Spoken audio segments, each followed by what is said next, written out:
اس خوبصورت گیت کو اپنی خوبصورت آواز سے امر کرنے والے گلوکار کی زندگی کا بڑا حصہ جدوجہد اور مشکلات میں گزرا۔ اخلاق احمد 1946 کو دہلی میں پیدا ہوئے، تاہم لندن میں ان کی قبر کے خطبے پر 1950 لکھا ہوا ہے۔ کیریئر کا آغاز کراچی سے کیا۔ ابتدائی دور میں گلوکار مسعود رانا اور اداکار ندیم کے ساتھ اسٹیج پروگرامز میں گلوکاری کا مظاہرہ کیا کرتے تھے۔ 60 کے عشرے میں احمد رشدی اور مسعود رانا کا دور تھا۔ مہدی حسن، مجیب عالم اور شوکت علی نے تو نام پیدا کیا، مگر اخلاق احمد کی جدوجہد رنگ نہ لائی۔ ان کی لگن سچی تھی۔ 1973 ان کے لیے کامیابی لایا۔ پازیب اور بادل اور بجلی میں اپنی آواز کا جادو جگانے کا موقع ملا۔ اماں میرے، چچا میرے، تایا میرے، میرے بھائی۔ فلم پازیب کا یہ گیت فیاض ہاشمی نے لکھا اور موسیقی لال محمد اقبال کی تھی۔ یہ فلم ناکام ہو گئی۔ کہ قدم من جانی راہ، فلم بادل اور بجلی کا یہ باکمال گیت بھی اتنی مقبولیت حاصل نہ کر سکا۔ فلمی دنیا میں کامیابی کے بعد اداکار ندیم نے اپنے دلجنا دوست سے وعدہ کیا کہ وہ جب بھی کوئی فلم بنائیں گے تو انہیں ضرور موقع دیں گے۔ پھر وہ موقع آ ہی گیا۔ ندیم کی دعوت پر اخلاق احمد نے لاہور کا رخ کیا اور انہی کے گھر قیام کیا۔ ندیم بطور فلم ساز اپنی پہلی فلم مٹی کے پتلے بنا رہے تھے۔ ندیم نے اپنا وعدہ پورا کرتے ہوئے اخلاق احمد کا انتخاب کیا۔ یہ مٹی کے پتلے، یہ بھی تو انسان ہے۔ 1974 میں فلم چاہت کے گیت ساون آئے ساون جائے تجھ کو پکارے گیت ہمارے نے اخلاق احمد کو مقبولیت کی بلندی پر پہنچا دیا۔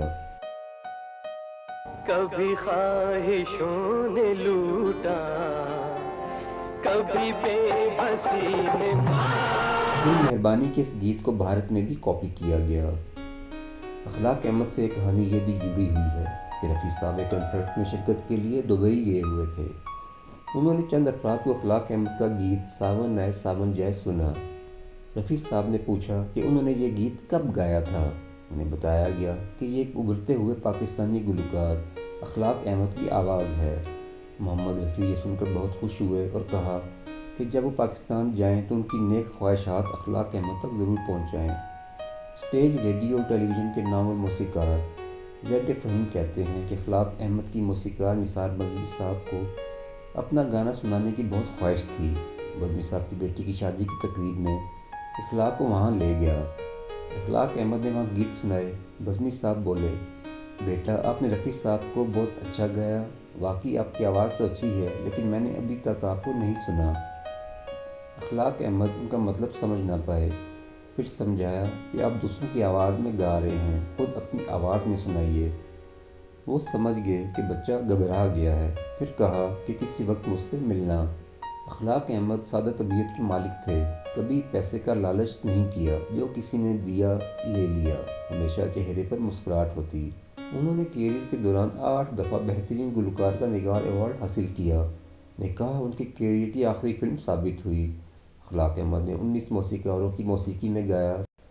سب سے زیادہ 36 گیت ایم اشرف کی سنگت میں گائے۔ رابن گھوش کے ساتھ ان کی جوڑی بہت مقبول رہی۔ خواجہ خورشید انور کی موسیقی میں کبھی کوئی گیت نہیں گایا۔ ناہید اختر اور مہناز کے ساتھ سب سے زیادہ 2 گانے گائے۔ اپنے کئی گلوکار ساتھیوں کے ساتھ گیت گائے، مگر مہدی حسن کے ساتھ کبھی گانا گانے کا موقع نہیں ملا۔ اور اسکرین پر سب سے زیادہ اپنے دوست ندیم کو 15 مرتبہ آواز دی۔ ان کے 3 گیت سلطان رحیب پر بھی پکچرائز ہوئے۔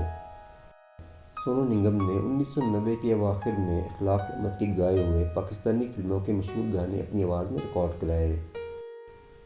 اخلاق احمد کو 1985 میں خون کے سرطان کی تشخیص ہوئی۔ 1992 میں اس وقت کے وزیر اعظم نواز شریف نے ان کے علاج کے لیے 25 لاکھ روپے کی خفی رقم دی اور وہ علاج کے لیے لندن چلے گئے۔ ان کی وفاشار اہلیہ نے آخری دم تک اپنے شوہر کا ساتھ نبھایا، مگر موت برحق ہے اور یہ سریلا گلوکار طویل عرصہ کینسر جیسے موذی مرض سے لڑتے ہوئے 4 اگست 1999 کو اپنے مداحوں کو داس چھوڑ گیا۔ اخلاق احمد کو لندن کے قبرستان میں سپرد خاک کیا گیا۔ اخلاق احمد نے اپنے پورے کیریئر میں صرف 82 فلموں کے لیے 125 گیت گائے، لیکن اس کے باوجود ان کا نام آج بھی بڑے بڑے گلوکاروں کے ساتھ لیا جاتا ہے۔